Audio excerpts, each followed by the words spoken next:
स्वस्थ रहने के लिए इन पांचों तत्वों आकाश, वायु, अग्नि, जल और पृथ्वी इनको संतुलित अवस्था में ग्रहण करना आवश्यक है, क्योंकि हमारा शरीर इन्हीं पांच तत्वों से मिलकर बना है। और एक है आत्म तत्व जो परमात्मा का परम अंश है। आत्मदर्शन के लिए आपको ध्यान में बैठना होगा। ध्यान करने से आत्मदर्शन में शीघ्रता आती है। तो मैं पहले स्वास्थ्य के लिए आपको बता रही हूँ स्वस्थ कैसे रहें।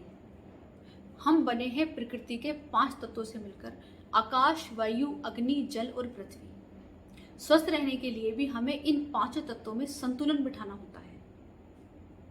जैसे मैंने पिछली वीडियो में बताया था कि व्यक्ति के जन्म से लेकर 25 वर्ष तक की आयु तक उसका विकास काल चल रहा होता है। 25 वर्ष की आयु से 60 वर्ष की आयु तक उसका विकसित काल चलता है और 60 वर्ष के बाद उसका ह्रास काल चलता है। शरीर के निर्माण का समय जो है 25 वर्ष की आयु तक होता है। जठराग्नि भी ज्यादा मजबूत, ज्यादा स्ट्रॉन्ग और ज्यादा प्रदीप्त होती है उस समय, तो जो भी मन करे उस समय खा सकते हैं, सब पच जाता है। परंतु कोशिश करें कि अच्छा ही खाएं, जिनमें के ये तत्व मौजूद हो वही खाएं तो ज्यादा अच्छा है। क्योंकि अगर आप अप्राकृतिक जीवन जियोगे तो स्वस्थ रहने का सवाल ही नहीं। स्वस्थ कैसे रहें? हम बने हैं प्रकृति के पांच तत्वों से मिलकर के। पांच तत्वों में आकाश, पृथ्वी, जल, अग्नि और वायु है। उन्हीं को हम वातावरण से, प्रकृति से प्राप्त करते हैं और उन्हीं को ग्रहण करके, उन्हीं को संतुलित रूप में ग्रहण करके हम स्वस्थ रह सकते हैं। आकाश तत्व क्या है अब मैं आपको बताती हूँ, किस समय इसको लेना चाहिए। अब मैं आपको समय और इन तत्वों के बारे में बताती हूँ कि इन तत्वों को कब ग्रहण करना चाहिए, कैसे ग्रहण करना चाहिए, कहाँ से ये आपको प्राप्त हो सकते हैं। अब सबसे पहले मैं बताती हूँ आपको आकाश तत्व के बारे में। आकाश तत्व कहते हैं खाली स्थान को, उपवास को, व्रत को। तो जो आपका ये आकाश तत्व है वो खाली स्थान है, उपवास को कहते हैं। और आकाश तत्व का पहले मैं आपको ये बता दूं कि तत्व क्या क्या है और कैसे कैसे प्राप्त होंगे, फिर मैं इनका समय आपको बताऊंगी। आकाश तत्व हो गया उपवास, व्रत उपवास जो हम रखते हैं वो आकाश तत्व में आता है। उसके बाद आता है वायु। वायु तत्व कहाँ से प्राप्त होता है हमें? वायु तत्व सलाद और पत्तियों से शरीर को प्राप्त होता है। वायु के बाद आती है अग्नि। अग्नि कैसे प्राप्त होती है शरीर को और किन में है अग्नि तत्व? फलों में, क्योंकि फल पकते हैं सूर्य की रोशनी से, तो फलों में अग्नि तत्व है और फलों के द्वारा ही हमारे शरीर को अग्नि तत्व की प्राप्ति होती है। अग्नि के बाद आता है जल, और जल प्राप्त होता है हमें सब्जियों से, और सब्जियां होती है एल्कलाइन, और हमारा शरीर बना हुआ है 80% एल्कलाइन और 20% एसिडिक। तो हमें सब्जियां ज्यादा ग्रहण करनी चाहिए अगर हमें स्वस्थ रहना है। तो उसके बाद आता है क्या? पहले आकाश तत्व हो गया, फिर पृथ्वी तत्व, जल तत्व, वायु तत्व, अग्नि तत्व। पृथ्वी तत्व होता है अनाजों के अंदर, जैसे गेहूं, चावल और विभिन्न प्रकार की दालें, इनमें होता है पृथ्वी तत्व। अब हमें पांच तत्व कहाँ से प्राप्त होते हैं बता दिया। ये तो मैंने आपको बताया स्थूल रूप में जो प्राप्त होते हैं। सूक्ष्म रूप में ये तत्व अलग चीजों से प्राप्त हो जाते हैं। जैसे मान लो वायु है, वायु स्थूल रूप में तो प्राप्त होती है सलाद से और पत्तियों से, परंतु जब योग करते करते योगी इतना ज्यादा आगे बढ़ जाता है अपनी साधना में, तो वो वायु तत्व को केवल वायु के द्वारा भी ग्रहण कर सकता है। मतलब केवल फ्रेश वातावरण में श्वास लेगा वो, उसी ऑक्सीजन से वो पूरा वायु तत्व ग्रहण कर सकता है, फिर उसे पत्तियों और सलाद की आवश्यकता नहीं होगी। और अग्नि तत्व को वो उससे सूरज की रोशनी से ग्रहण कर सकता है, उसे फलों की आवश्यकता नहीं होगी। तो ये सूक्ष्म रूप होते हैं इन तत्वों के, लेकिन हम स्थूल रूप की बात कर रहे हैं अभी यहाँ पर। और इन तत्वों को किस समय ग्रहण करना चाहिए और किस उम्र के हिसाब से मैं आपको बताती हूँ। देखिए, सबसे पहले समय आता है आकाश तत्व का। इसका विज्ञान इस प्रकार है कि जब हम भोजन करते हैं तो भोजन के पाचन में आपने अगर साइंस पढ़ी हो, मैंने साइंस से एमएससी की है, तो आपको पता चलेगा कि जब हम भोजन करते हैं, आहार नाल से ग्रास जाता है, मुंह में ग्रास डालते हैं, यहाँ तक हमारी चलती है मर्जी, उसके बाद तो हमारी इच्छा नहीं चलती, उसके बाद यहाँ से आहार नाल से पाचन शुरू हो जाता है और यहाँ से आते ही स्टमक में भोजन जाता है, पाचक रस निकलते हैं, और फिर आकुंचन प्राकुंचन की क्रिया प्रारंभ हो जाती है, जठराग्नि जो है उसे पचाती है। उसके बाद 3 से 4 घंटे का समय बताया गया है भोजन के पाचन के लिए, जब हम अन्न ग्रहण करते हैं। जब हल्की वस्तुएं लेते हैं जैसे जूस और फ्रूट्स वगैरह, उनका समय थोड़ा कम है पाचन का। तो जब हम अन्न ग्रहण करते हैं, भोजन ग्रहण करते हैं, तो उसके पाचन में 3 से 5 घंटे का समय बताया गया है। तो सबसे पहले समय आता है जो भी हम दिन में भोजन हमने ग्रहण किया है ना, हम सो गए, तो रात को 8 बजे से लेकर के और सुबह के 3 बजे तक पोषण का कार्य हमारा शरीर पूरा कर देता है। पूरा डाइजेशन, पोषण, जितना भी हमारे शरीर को उस भोजन से मिलना था वो पूरा मिल चुका होता है और सारी क्रियाएं पूरी हो जाती हैं। और जब भोजन का पाचन हो जाता है, तो जैसे मैंने बताया था कि भोजन से 3 भाग बनते हैं। उत्तम भाग से मन बनता है, मध्यम भाग से मांस बनता है, निम्न भाग से मल बनता है। तो जब उस भोजन में से जो अच्छी जो भी मांस बनना था, रक्त बनना था, वो सब धातुएं उसने ले ली भोजन से, जो अच्छे पोषक तत्व जो हमने ग्रहण कर लिए।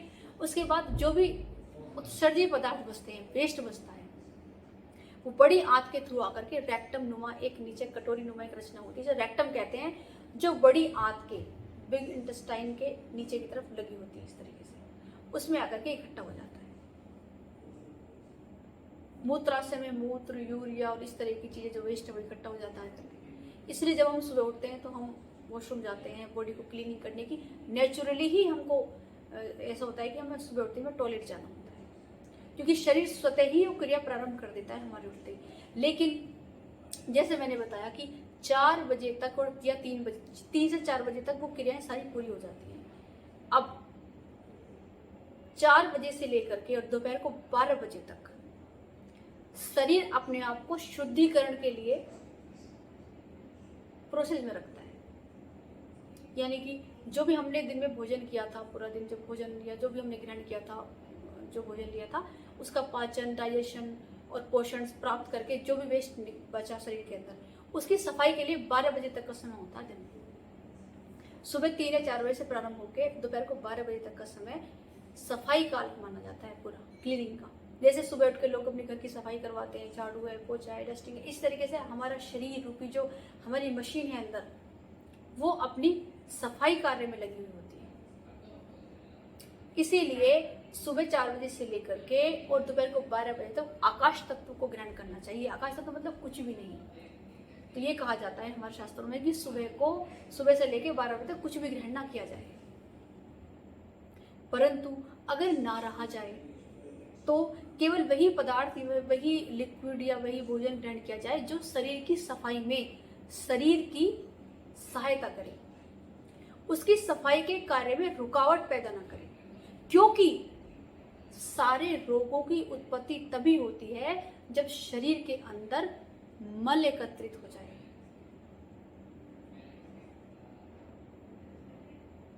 मल एकत्रित होना ही रोग है, क्योंकि मल बना, वो बाहर निकल के सफाई हो गई, वो एकत्र होने का समय भी नहीं मिला उसको। आंतों में मल चिपका नहीं रहा, रेक्टम में मल इकट्ठा नहीं रहा वो समय तक। जैसे ही आया, सुबह आप गए वॉशरूम, साफ हो गया, तो कभी भी रोगी नहीं हो सकता मनुष्य। रोग की शुरुआत ही होती है मल के एकत्र रहने से। जब मल अधिक समय तक रेक्टम में और आंतों की दीवारों पर चिपका रहता है, तो वहीं से गैसें बननी प्रारंभ हो जाती हैं। और शरीर में अगर कहीं पर भी दर्द है तो वो केवल और केवल गैस के कारण होता है। या तो इंजरी है, वो तो अलग स्थिति होगी, परंतु अगर कहीं दर्द हो रहा है, किसी जॉइंट पेन हो रहा है, किसी के सर में दर्द हो रहा है, पेट में दर्द हो रहा है, वो केवल गैस बनने के कारण होता है। और गैस बनती है केवल मल के एकत्र होने से। आप सफाई कर दीजिए शरीर की, आपके सारे दर्द समाप्त हो जाएंगे, रोग भी समाप्त हो जाएंगे आपके। तो आकाश तत्व को ग्रहण करना है सुबह 12 बजे तक। उसमें अगर ना रहा जाए, जैसे मैंने बताया, तो शरीर की शुद्धि और सफाई के लिए जो भी तत्व आपको लेने हैं, जो भी भोजन लेना है, वो उनमें से आते हैं। उनमें कौन कौन से भोजन आते हैं? नारियल का पानी ले सकते हैं, पेठे का जूस ले सकते हैं, लेकिन वो ठंडा होता है। जिनको जॉइंट पेन रहता है, जिनको गैस की प्रॉब्लम रहती है, वात प्रवृत्ति वाले हैं, उनको उस जूस के अंदर या तो काली मिर्च पीसी डालनी होगी या फिर कड़ी पत्ता डालना। तो पेठे का जूस क्लीनिंग के लिए अच्छा है। आंवले का जूस, नींबू का पानी, लौकी का जूस, खीरे का जूस भी ले सकते हैं। इस तरीके के जो पेय पदार्थ हैं वो आपके शरीर की क्लीनिंग में, आपकी जो सफाई कार्य चल रहा है सफाई का, उसमें आपके शरीर की सहायता करते हैं। दूसरा तत्व 12 बजे से लेके 4 बजे तक का समय होता है आकाश तत्व का समय हो गया। आकाश तत्व के बाद दिन में भोजन किस प्रकार ग्रहण करना है, पहले मैं आपको ये बता दूं। पहले आकाश तत्व, आकाश पृथ्वी की उत्पत्ति भी इसी प्रकार हुई है जो हमारे शास्त्रों में लिखा है। पृथ्वी की उत्पत्ति इस प्रकार हुई है, पहले आकाश, फिर वायु, फिर अग्नि, फिर जल, फिर पृथ्वी। जिस प्रकार इस पूरे ब्रह्मांड की रचना हुई, इसी प्रकार शरीर की रचना हुई, और उसी प्रकार हमें भोजन ग्रहण करना चाहिए, ये बताया गया है। इस प्रकार हम स्वस्थ रह सकते हैं, रोग मुक्त रह सकते हैं।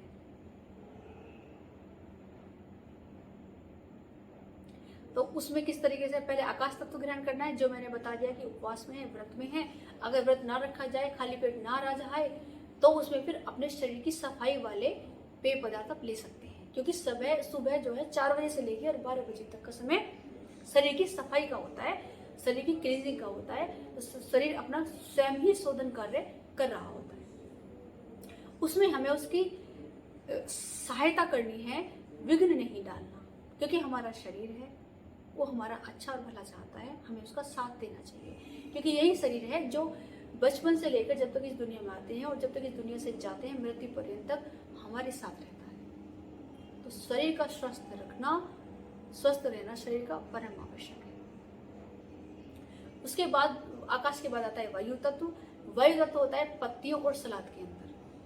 तो जब 12 बजे के समय आप ग्रहण कर लें, थोड़ी पत्तियों का जूस बना लें। पत्तियों में आप कोई सी पत्तियां ले सकते हैं, पालक की पत्ती खा सकते हैं, चौलाई की पत्ती, पीपल की पत्ती, या फिर मेथी की पत्ती, पान का पत्ता खा सकते हैं। बेल पत्र भी बहुत अच्छे होते हैं। नीम के पत्ते जो होते हैं वो रक्त शोधक होते हैं, रक्त को साफ करते हैं। कड़ी पत्ता थोड़ा गर्म होता है, बहुत अच्छा होता है कड़ी पत्ता भी। मतलब इनमें से कोई पत्ती ग्रहण कर सकते हैं थोड़ी सी मात्रा में। नीम के पत्ते हैं तो 8 से 10 बहुत है, 5 से 6 काफ़ी है। या फिर पान का पत्ता तो एक ही ठीक है, काफ़ी है, एक ले सकते हैं आप।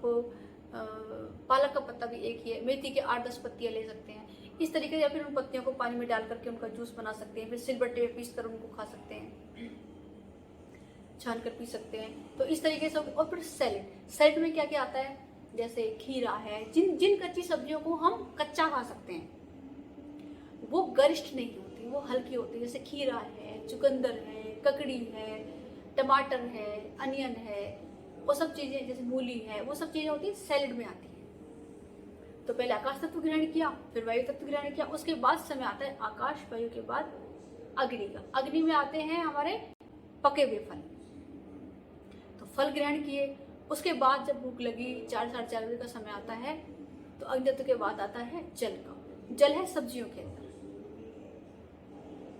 जैसे लौकी है, परवल है, टिंडा है। जो हरी सब्जियां होती है वो एल्कलाइन होती है। और हमारे शरीर में जो हमारे शरीर बना है वो एल्कलाइन है। 80% हमारा शरीर, और 20% एसिडिक है।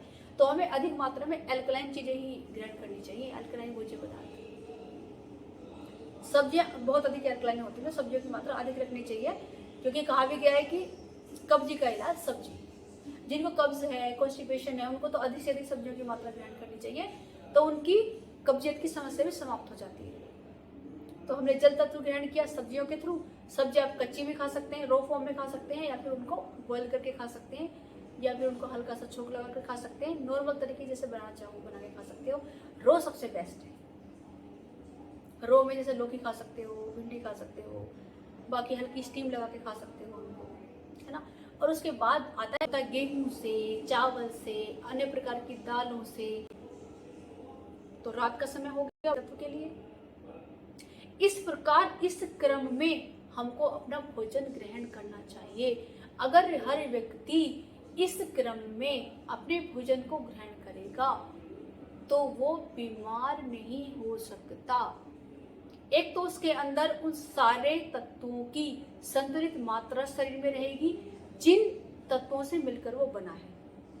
आकाश, वायु, पृथ्वी, जल, अग्नि, इन तत्वों की संतुलित मात्रा हमारे शरीर में जानी आवश्यक है हमें स्वस्थ रहने के लिए। अब आप स्वयं ही देखिए कि carbohydrate, fat, protein, minerals, vitamin, ये इनकी कहीं हमें सोचने की आवश्यकता ही नहीं पड़ी। कैलोरी के सिस्टम को जानने की आवश्यकता ही नहीं पड़ी। आपने स्वयं को जान लिया, स्वयं आप कैसे बने हो, किन तत्वों से बने हो, किन तत्वों से आपका जीवन चलता है, उनसे बने हो। तो आप स्वयं ही अपना डाइट चार्ट बना सकते हैं, स्वयं ही पता लगा सकते हैं कि कब आपको क्या खाना चाहिए, क्या नहीं खाना चाहिए। अब ये जो भोजन है ये भी आयु के अनुसार बताया गया है। आयु में जन्म से लेकर के 25 वर्ष तक होता है विकास का काल, जिसे डेवलपमेंट कहते हैं। शरीर का निर्माण का समय चल रहा होता है। उसमें आप पृथ्वी तक तो अधिक भी ग्रहण कर सकते हैं, क्योंकि शरीर के निर्माण का समय है। सारे तत्वों की अधिक से अधिक मात्रा, जितना आपको भूख लगे अधिक से अधिक आप खा सकते हैं, क्योंकि श्रम भी अधिक होता है और जीवनी शक्ति अधिक तेज चलती है और जठराग्नि बहुत प्रदीप्त रहती है। इसमें कहा जाता है, शास्त्र में लिखा है, जो रुचे सो पचे, यानी कि जो आपको अच्छा लग रहा हो खाने में वो सब पच जाता है उस समय पर। अच्छा, 25 वर्ष की आयु तक होता है हमारा विकास काल, और 25 वर्ष से लेकर 60 वर्ष की आयु तक होता है विकसित काल, और 60 वर्ष की आयु के बाद शुरू होता है शरीर का ह्रास काल। तो 25 वर्ष की आयु के बाद पृथ्वी तत्व की मात्रा कम कर देनी चाहिए, क्योंकि पृथ्वी तत्व इसलिए होता है कि शरीर का निर्माण हो सके। तो शरीर का निर्माण तो कंप्लीट हो गया 25 वर्ष की आयु तक। उसके बाद शरीर को पृथ्वी तत्व की जरूरत तब पड़ती है जब हम कुछ कार्य करते हैं, श्रम करते हैं, तो जो भी थोड़ी थोड़ी सेल्स की हमारी टूट फूट होती है, उनकी रिकवरी के लिए पृथ्वी तत्व की आवश्यकता पड़ती है। तो उसी मात्रा में ग्रहण करें पृथ्वी तत्व जिस मात्रा में आप श्रम कर रहे हो। अगर आपका बैठने का कार्य ज्यादा है तो कम से कम पृथ्वी तत्व ग्रहण करो, है ना। और अगर आपका श्रम ज्यादा है, आप फिजिकल ज्यादा वर्क करते हो, तो पृथ्वी तत्व को थोड़ी अधिक मात्रा में ग्रहण कर सकते हो उनके मुकाबले जो क्या कम श्रम करते हैं। तो ये हमारा सुबह से लेके रात तक का हो गया। सुबह 12 बजे तक अपने आकाश तत्व, उस 12 बजे आपने आकाश के बाद वायु, पृथ्वी तत्व, रात को आपने भोजन कर लिया।